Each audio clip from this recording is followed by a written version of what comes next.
Is astrology a guide to aid us in mastering the universe? This is the Cosmic Community Podcast with Galactic Ambassador Stacey Dredd. This astrology report is for April 9th through the 15th. So we made it. We are on the other side of the eclipse portal. It was quite the ride, and we are now in another place through the wormhole. We've arrived. So hopefully those were some good times for you. And with Mercury in retrograde, also a time when we are receiving messaging from the gods of the underworld. The planet of Mercury represents our mind and our communication and transportation, getting communications and things from here to there. And when Mercury's in retrograde, we can see those slow down quite a bit. Lost emails, lost text messages, just things taking forever to reach a point where we feel as though we've communicated something over to that next area, to that next place where that communication's supposed to go. That stuff can just slow down, can have transportation issues, cars breaking down, traffic, heavy mind fog, also associated with Mercury retrograde, and just forgetting things and slowing down, thought patterns, and just kind of feeling as though maybe thoughts just kind of slip out of your mind. Well, it doesn't last long. These planets do take these retrograde motions. They look as though they travel backwards through the night sky. And it is just an optical illusion. We're just crossing each other's paths out here in space. And as any planet goes retrograde, what goes up must come down, and the retrogrades end, and then we get to move forward with the information that, we've been given. So Mercury still has a good week and a half into this retrograde cycle. And so, still receiving messaging, actually more like 2 weeks. So, stay with it. Make sure you're keeping up on anything that you need to do to keep your mind clear, whether that's candle gazing or just going outside on long walks, talking things out with friends, writing, journaling, music, just playing music, or like listening to music loudly or in headphones, or just anything to kind of like rattle your mindset or kind of help to move things through, keep things flowing. That will be helpful stuff. As we come out of the eclipse portal, it's going to feel as though we've literally hit a reset button. There is a thing about the eclipses. Every 6 months, we have these eclipses opportunities. And of course, some of them are more closer in, more mathematically correct than others. And this one was quite powerful and had a lot of aspects involved. And so this week, that's what we're starting out with. We start the week with this retrograding Mercury, with this slower mind, with these slower communications, and just basically, more, less time to take care of more things is kind of what a retrograde feels like. And so the moon has, the eclipse, the solar eclipse was a new moon. That was also the new moon in Aries, which is every new moon is its own reset button. We start new, we start fresh.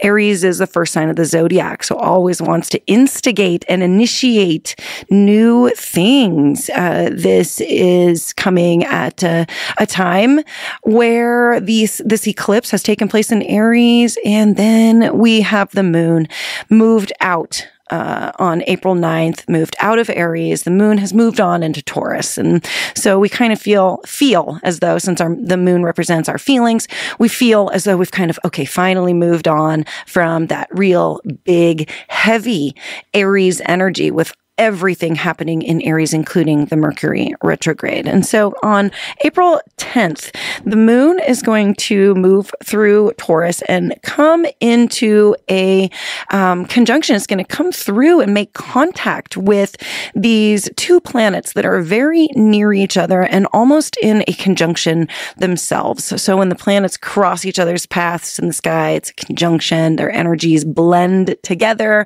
and they basically take on some project together wherever that point is in your astrological birth chart. That's their project they take on together and they cause something to happen right there. A conjunction is like a strong desire to do something, to express something. And the moon is our feelings and can be also adding to this vibe of wanting to express something. So come April 10th, I think that this moon conjunction with Jupiter and Uranus, those are the two planets who are slowly creeping towards each other and are within 2 degrees of each other. This is potentially one of the bigger events here in 2024. This conjunction is going to be earth-shattering. It's going to be groundbreaking. And we could already be feeling changes, shifts, changes in resources. The Taurus represents resources and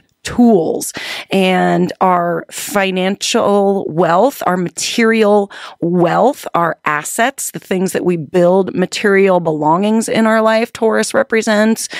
Also, Taurus is the provider. This is like I grow a garden and I save my money so that I can provide for myself or my family or my crew of people or my community or whoever the Taurus has stepped up to be involved with.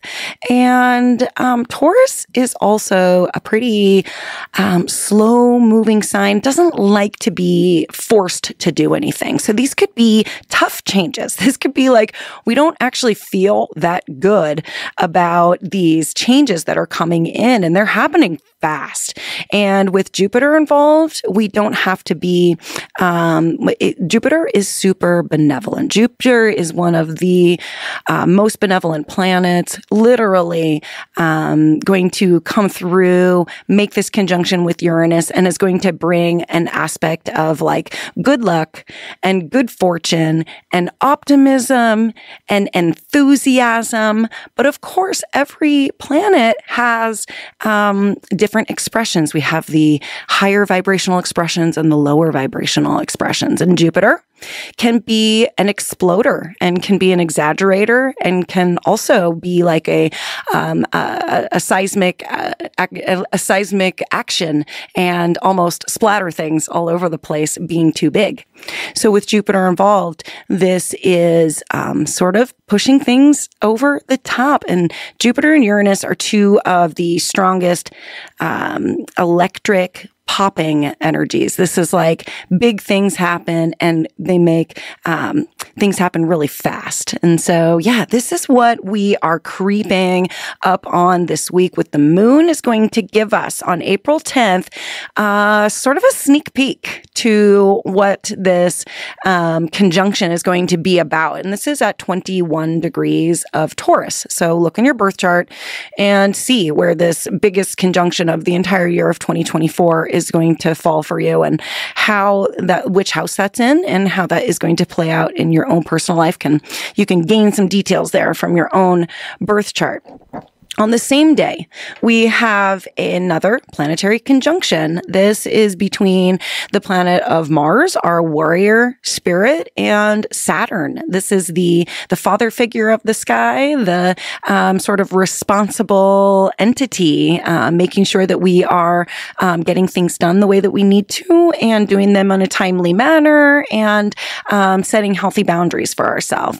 Now, Mars is not really too much of a boundary setter. Mars is kind of a go-getter, so not really concerned about rule structures or borders or things that people say that hold us back. Mars doesn't listen to any of that. Mars doesn't have anything to do with mindsets of I can't do this or there just isn't a possibility or whatever. Wherever Mars is, that is is the action. That is the slingshot. That is the physical action that we take. And so these are two very interesting planets, Mars being like a super fiery, over the top go-getter, and then Saturn being like a colder, slower moving time lord that says, hey, we can actually do a better job at slowing down and making sure that we're not doing things too quickly. And Mars is like, yeah, Saturn, actually,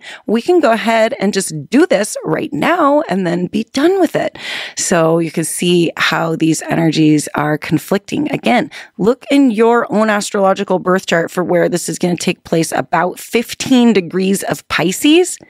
What house is that in for you? And what area of life is that going to be affecting you? You're going to have a push and a pull here between, I feel like taking action on something really fast, but I also feel like slowing down and making sure that I'm being responsible about this. There's going to be, of course, some type of expression and something that happens with a planetary conjunction.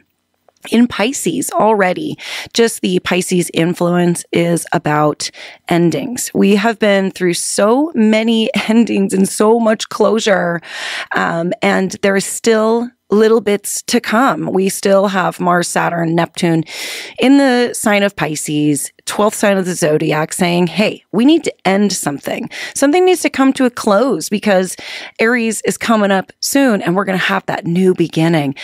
Pisces is a very intuitive sign. So if there is a push and a pull and you're not sure which way to go, what you should do to embrace the sign of Pisces is to use your intuition.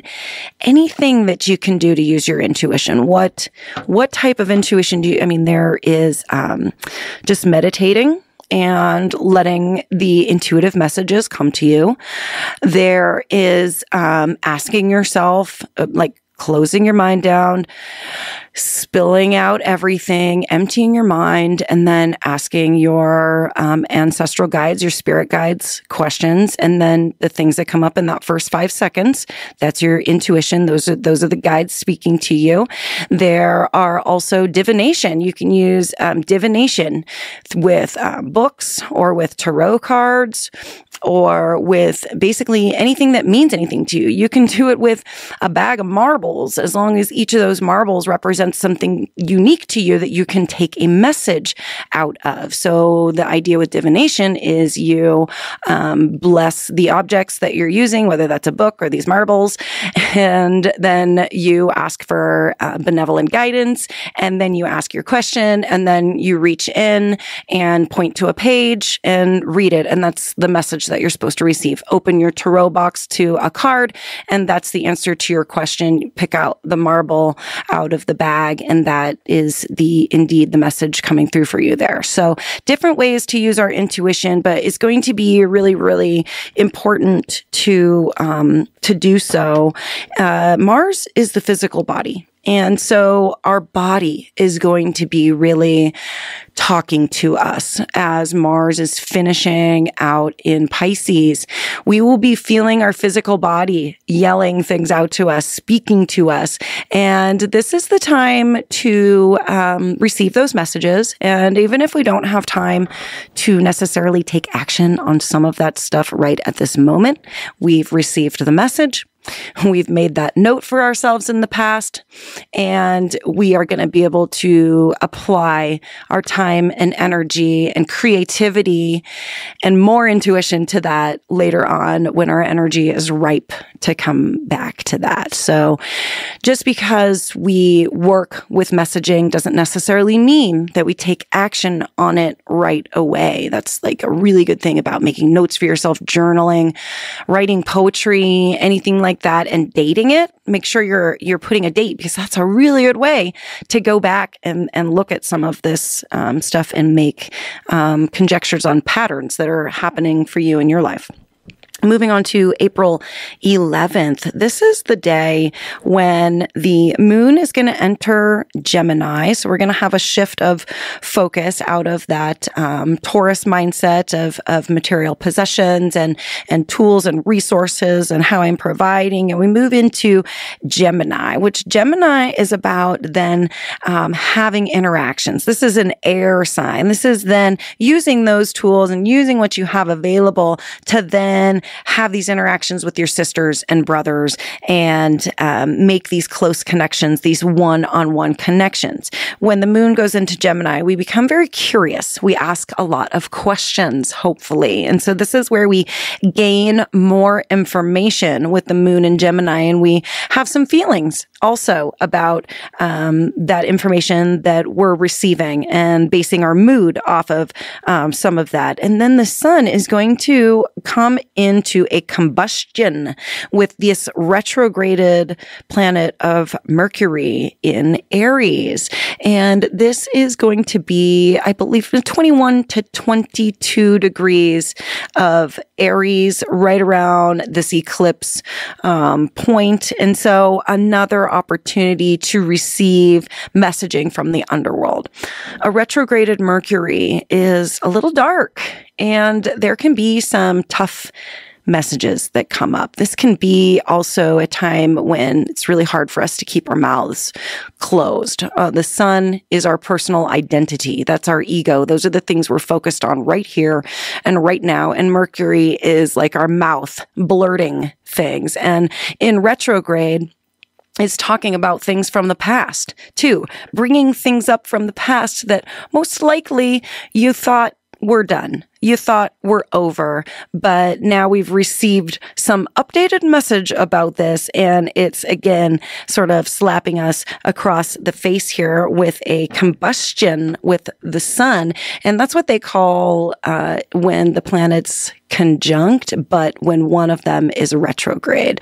So that's kind of fun, little vocabulary there.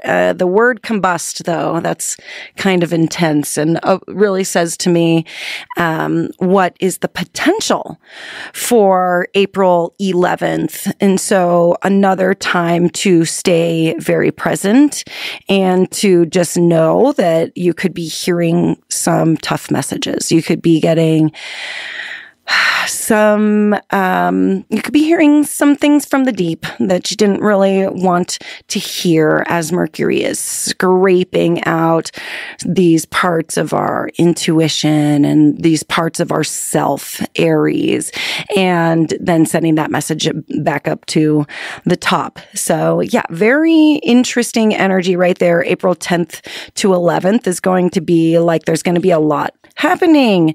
Combustions, conjunctions, the moon coming through and giving us feelings about this and reminding us that we have emotions that are connected to everything, which just adds a whole nother layer to just having the experience itself. So anyways, that is practically it for the week. I mean, the moon is going to move into Cancer on April 13th, and this is going to be a really nice time for us to kind of go inside. This is a water sign. This is where we can have reflection and integration, and Cancer is all about the motherly womb. And so if it's been a rough week, then over the weekend, the Galactic Ambassador here in the cosmic community gives you full go-ahead force to take care of yourself and to retreat a little bit over the weekend if things this week have been a little over the top or have taken much more of your energy than you ever thought was going to happen. Then on April 15th, late evening, the moon enters Leo, and we feel the spark of some more of that fiery energy again. And hopefully we've had a really nice weekend that is going to be nurturing for us and nurturing to our energies. So thank you so very much for being tuned in here. And I just really appreciate you using what you can here, gleaning the information that is coming through and using it to live your most benevolent life. And I will be chatting with you again very soon. Take care. Peace. Thank you for listening to the Cosmic Community Podcast. More can be found at kpov.org/thecosmiccommunity.